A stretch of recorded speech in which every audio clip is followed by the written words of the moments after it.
ஜீரகம். Hello friends, welcome back to Thozhi and Thozhi Samayal. இன்றைக்கி நம்ம என்ன பார்க்க போகிறோம் அப்படின்னா, அரிசி பருப்பு சாதம் எப்படி சிம்பிளாக ஈஸியாக பண்ணலான்னு பார்க்கலாம். அதுக்கு ஃபஸ்ட்டு அதுக்கு என்ன பண்ணணும்னா, எண்ணெய் ஊற்றின பிறகு கடுகு, உளுந்தம்பருப்பு, சீரகம், பெருங்காயம், மஞ்சத்தூள் இதெல்லாம் போட்டு தாளிச்சிடலாம்.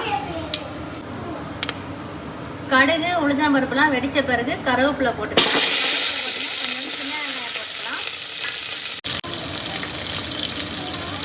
பூண்டு ஒரு 4-5 பல் பூண்டு ஆட் பண்ணிக்கலாம். இதனால் கிளறி விட்டுக்கலாம்.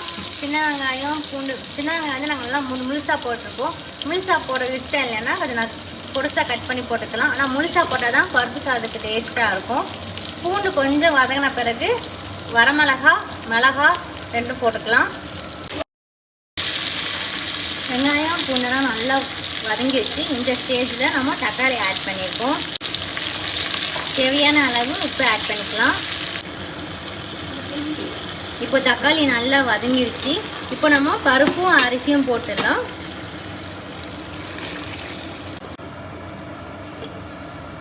இப்போ அரிசியும் பருப்பும் போட்டாச்சு.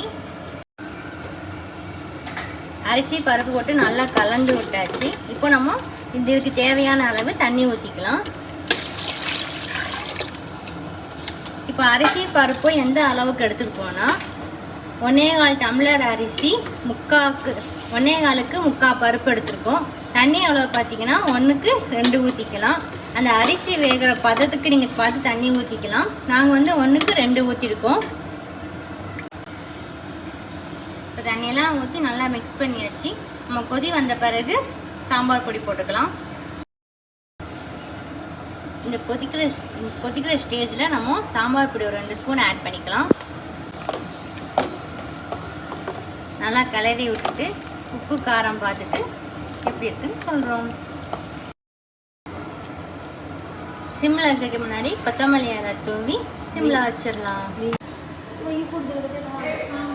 நல்லா க்ளோஸ் பண்ணிவிட்டு லோ சிம்மில் 15 to 20 மினிட்ஸ் இருக்கட்டும்.